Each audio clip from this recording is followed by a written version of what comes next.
Vizag styrene gas tragedy के science के बारे में जानने के पहले थोड़ा सा अपने फेफड़ों के साइंस के बारे में भी जान लीजिए। सपोज़ आपको अगर अपने घर जाना है तो आप कैसे जाइएगा?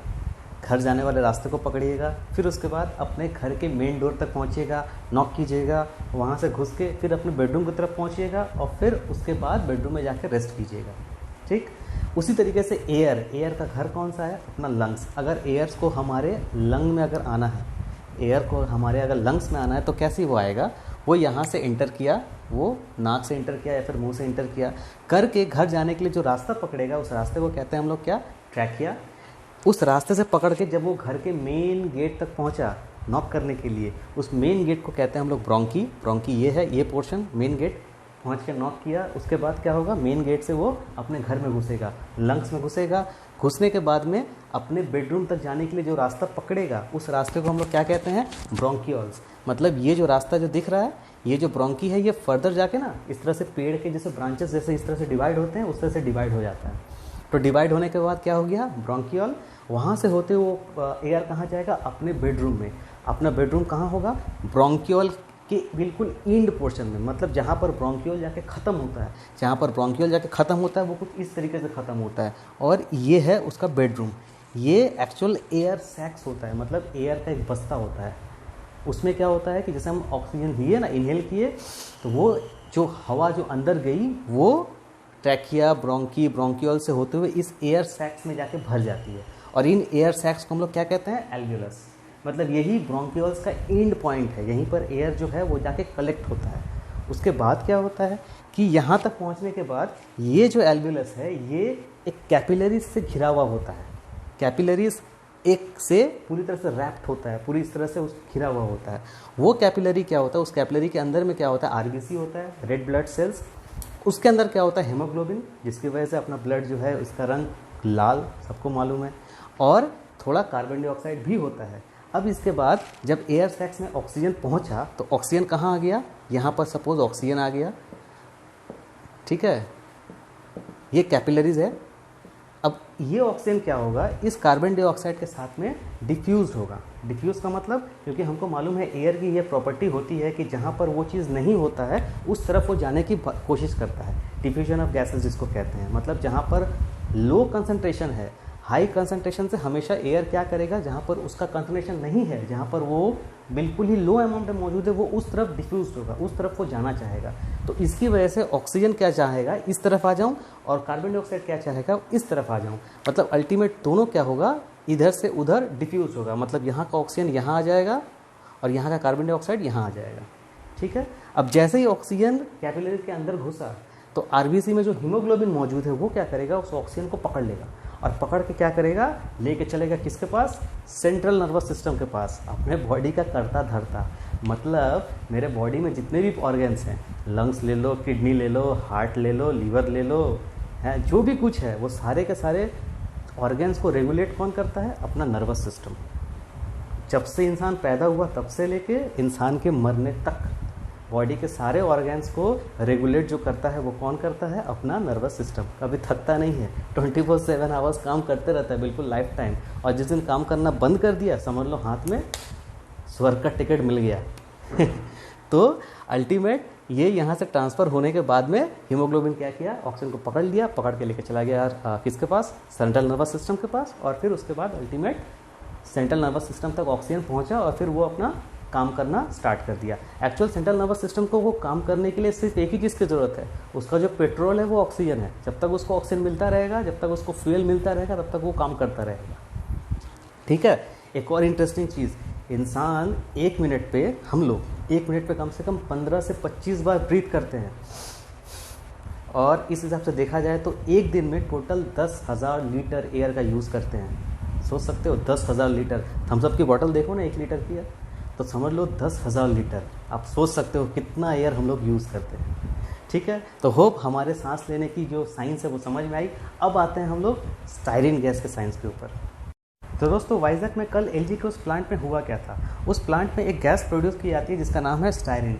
स्टायरीन का केमिकल फॉर्मूला है C8H8। उसका आईयूपीएसी नेम है इथेनाइल बेंजीन और कॉमन नेम है फिनाइल बेंजीन या फिर विनाइल बेंजीन।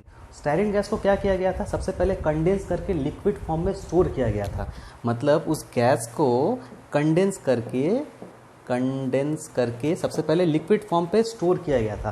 फिर उसके बाद वो लिक्विड फॉर्म जो था स्टायरीन का, बहुत दिनों से प्लांट बंद थी लॉकडाउन की वजह से, और फिर टेम्परेचर भी चेंज होते जा रहा था। तो वो जो गैस जो लिक्विड फॉर्म में स्टोर था प्लांट में, वो क्या हुआ कि ऑटो पॉलीमराइज होके वो क्या हुआ कि वेपर स्टेट में कन्वर्ट हो गया। अब ऑटो पॉलीमराइजेशन क्या होता है भैया? ऑटो पॉलीमराइजेशन का मतलब क्या है कि सिंपली आप समझो कि ये एक मार्कर है ये एक मार्कर मैंने यहाँ खड़ा कर दिया, सिमिलरली दूसरा मार्कर यहाँ खड़ा कर दिया, तीसरा, चौथा, पाँचवा, छठवां, नौवां, 10वां, बहुत सारे मार्कर एक सीरीज़ में खड़े कर दिए। अब सभी मार्कर को मैंने क्या किया, यहाँ से एक धागा लिया और दूसरे मार्कर को मैंने बांध दिया। मतलब यहाँ से धागा लिया, यहाँ बांध दिया, यहाँ बांध दिया, इसको इसमें बांध दिया, इसको इसमें बांध दिया, इसको इसमें बांध दिया, इसको इसमें बांध दिया। तो इसी प्रोसेस को कहते हैं पॉलीमराइजेशन, जहाँ पर कि एक पर्टिकुलर यूनिट रिपीट होते जाता है, उसी को कहते हैं पॉलीमराइजेशन। जैसे मोतियों की माला, एक पर्टिकुलर मोती जो होता है रिपीट होते जाता है और एक दूसरे से कनेक्टेड होता है, उसी को कहते हैं पॉलीमराइजेशन, प्रोसेस को कहते हैं पॉलीमराइजेशन। ठीक है। और इसका एग्जांपल अगर देखना चाहो तो आप लोग देख सकते हो। एक होता है नेचुरल पॉलीमर जो कि ऑलरेडी तैयार होता है, और एक होता है जो मैन मेड पॉलीमर जो हम लोग तैयार करते हैं। नेचुरल पॉलीमर का बहुत अच्छा एग्जांपल है अपना डीएनए, डीऑक्सीराइबोन्यूक्लिक एसिड। उसमें क्या होता है कि एक पर्टिकुलर मॉलिक्यूल क्या होता है, रिपीटेडली कनेक्टेड होते हैं ना, तो उसको कहते हैं नेचुरल पॉलीमर। और दूसरा है मैन मेड पॉलीमर, बहुत ही फेमस एग्जांपल है पॉलीथीन, जो हम लोग यूज़ करते हैं ना पॉलीथीन का एक्चुअल क्या होता है कि ये बनता किससे है, ये इथीन से बनता है, CH2 इथीन मॉलिक्यूल। अब ये इथीन मॉलिक्यूल क्या होता है कि जब बहुत सारा इथीन मॉलिक्यूल आजू बाजू हम लोग क्या करते हैं, सीरीज से उसको कनेक्टेड कर देते हैं, तब वहाँ पर उस पूरे के पूरे चीज़ को बोलते हैं पॉलीमराइजेशन, और फिर उसको बोलते हैं पॉलीथीन। मतलब इस इथीन मॉलिक्यूल को पॉलीथीन बनाने के लिए हम लोग क्या करते हैं, इस तरीके से कनेक्टेड करते चले आते हैं। मतलब CH2 इसको देखिए, ये दूसरा, तीसरा, सिमिलरली चौथा, पांचवा, छठवां। ठीक है। और यहाँ पर जो डबल बॉन्ड होगा वो ब्रेक हो जाएगा, ब्रेक होकर इसका एक हाथ खुल जाएगा और इसका दूसरा हाथ खुल जाएगा, और फिर ये दूसरे मॉलिक्यूल को इस तरह से वो क्या करेगा, वाया कोवेलेंट बॉन्ड पकड़ लेगा। तो इसका मतलब जो पॉलीथीन हुआ उसका फॉर्मूला हम लोग क्या बोल सकते हैं, CH2N, ये हो गया पॉलीथीन। इसी को कहते हैं पॉलीमराइजेशन। मतलब जब एक ही मॉलिक्यूल रिपीटेडली कनेक्ट होकर सीरीज ऑफ मॉलिक्यूल्स तैयार करेगा, इसी प्रोसेस को कहते हैं पॉलीमराइजेशन। और यहाँ पर भी वही हुआ था कि जो स्टायरीन मॉलिक्यूल था, जब वो लिक्विड स्टेट से वेपर स्टेट में पहुँचा तो क्या हो गया, वो ऑटो पॉलीमराइज हो गया। ऑटो पॉलीमराइज हो गया, इसका मतलब इस तरीके से वो ऑटो पॉलीमराइज्ड हो गया। ये मोनोमर यूनिट है। ये फिर क्या किया, दूसरा जो है उसको पकड़ लिया, फिर ये क्या किया, दूसरा स्टायरीन मॉलिक्यूल को पकड़ लिया। तो इस तरीके से जो स्टायरीन मॉलिक्यूल है ये एक दूसरे के साथ में कनेक्टेड होते चले गए। ठीक है। तो इसी को कहते हैं ऑटो पॉलीमराइजेशन। और इसी प्रोसेस के थ्रू क्या हुआ कि वो जो लिक्विड स्टायरीन था वो ऑटो पॉलीमराइज होकर क्या बन गया, करेक्ट, वेपर स्टेट में चला गया। मतलब इसका अगर हम लोग मोनोमर यूनिट अगर लिखेंगे तो कुछ इस तरीके से लिखेंगे, ये हो गया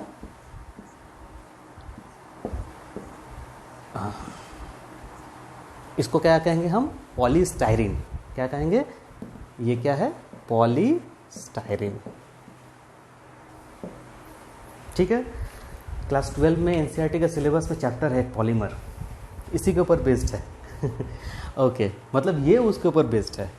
ओके, तो ये हो गया पॉलीमराइजेशन। तो इसी तरीके से ऑटो पॉलीमराइज्ड होकर क्या हो गया, जो स्टायरीन था वो लिक्विड स्टेट से कन्वर्ट होकर किस में बन गया, वेपर स्टेट में। अब उसके बाद जब वो वेपर लीक होना स्टार्ट हुआ तो वहाँ पर आजू बाजू जितने भी लोग थे उन सब ने क्या किया कि उसको अपने लंग्स के अंदर ले लिया, और उसके बाद में वो क्या किया, जो वेपर स्टायरीन था वो एट लास्ट लंग्स में ब्रोंकियोल से होते हुए एयर सैक्स में जब पहुंचने के बाद में उसने क्या किया, वहाँ पर एक प्लास्टिक की कोटिंग लगा दी।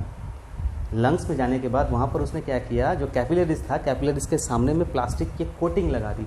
और कोटिंग जैसे ही लग गई तो क्या हुआ कि जो ऑक्सीजन है, मतलब जब सांस आदमी ले रहा है तो सिर्फ तो स्टायरीन सांस नहीं ले रहा है, साथ में ऑक्सीजन मॉलिक्यूल भी लंग्स के अंदर जा रहा है। तो वो ऑक्सीजन मॉलिक्यूल उस प्लास्टिक कोटिंग होने की वजह से क्या हुआ कि वो हीमोग्लोबिन तक पहुंच नहीं पाया, आरबीसी तक पहुंच नहीं पाया और हीमोग्लोबिन तक पहुंच नहीं पाया। हीमोग्लोबिन तक जब ऑक्सीजन पहुंच नहीं पाया तो क्या हुआ, हीमोग्लोबिन नर्वस सिस्टम तक जो ऑक्सीजन लेकर जा रहा था उसकी सप्लाई उसको रोकनी पड़ी। नर्वस सिस्टम को क्या हुआ, उसका फ्यूल मतलब उसका ऑक्सीजन मिलना बंद हो गया और एट लास्ट इसी की वजह से करीबन अब तक 11 लोगों की डेथ हो चुकी है। तो दोस्तों अगर ये वीडियो आपको पसंद आया होगा और अपने इस दोस्त की मेहनत अगर आपको पसंद आई होगी तो इस वीडियो को लाइक और शेयर ज़रूर कीजिएगा। नमस्कार।